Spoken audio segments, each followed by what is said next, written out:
Anong naging problema niyo? Nung bumalik po siya dito sa, Manila po, tas nandun po ako sa Coron. LDR po kami noon 6 months. Oh, naiwan ka sa Coron dahil... Umalis po siya. Ay, nag-away kayo sa Coron? Hindi po. Hindi niya po, parang hindi po siya sanay sa probinsya. Mas, hinahanap niya po yung Manila. Parang namamahay po, ganun. Nagpunta ka ng Coron to stay there na. Yes po, sana. Tapos Kaso, niyaya mo siya nung simula. Hindi, opo. Tapos trinay mo pero hindi mo nakayanan. Ang alam ko lang po kasi magbabakasyon lang ako doon eh. Ay, kidnap pala yung ginawa mo, Rupa.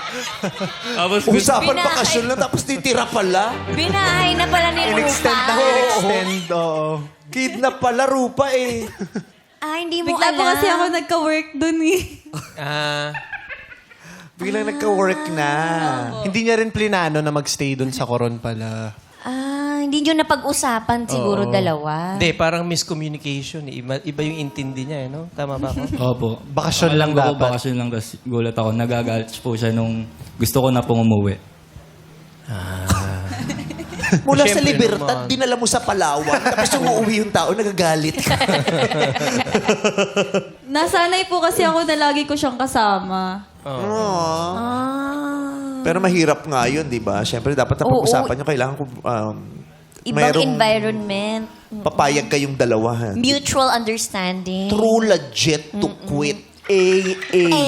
Yes. So, umuwi ka nang magkaaway kayo. Hindi Iking, naman po. titig na titig ka kay Kim Chu. Hindi, sa TV siya Titignan ko po yung TV. Kung ano. May monitor kasi. Sabi niya, ito palang itsura ko sa TV. Oo, okay ka. No, kamukha mo si Kuya Kim sa TV. Kaya, patingin nga. sombrero ka lang. Pogi ka sa TV, huwag ka mag-alala. Anyway, so, nung nag-away kayo, pero umuwi ka pa din kahit alam mong galit siya. Opo. Pero naging okay naman po kami bago siya umuwi. Hinatid ko pa po siya sa port. Hindi ka sumunod sa kanya, Rufa. Sumunod po ko after 6 months po. Dahil sa trabaho mo na. Opo. Oo. Bumalik ka rin ng Manila. Yes po, bumalik din po. So, kamusta ng sitwasyon ng relasyon nyo matapos yung 6 na buwang hindi kayo nagkita? Nung pagdating mo sa Maynila, kamusta na kayo nun? Ang hirap po. Tapos nung pagdating ko po sa Manila, doon na po ako tumira sa kanya. Sama kayo. Yes Nag-live-in po. po kami. Live-in po. Live-in.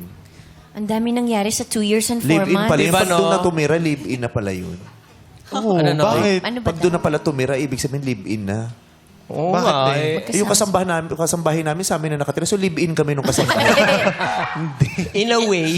Kaya pala nakita ko sa Facebook, ang status niya. Ano? Live-in kami ni Vice. Yung pala yun. Kasi sa amin na siya nakatira eh. Yes. Hindi siya nagkamali. Tama siya. Hindi man lang namin napag-usapan. Walang mutual understanding. Pauwi ko nga yun. So, live-in kayo. So, 6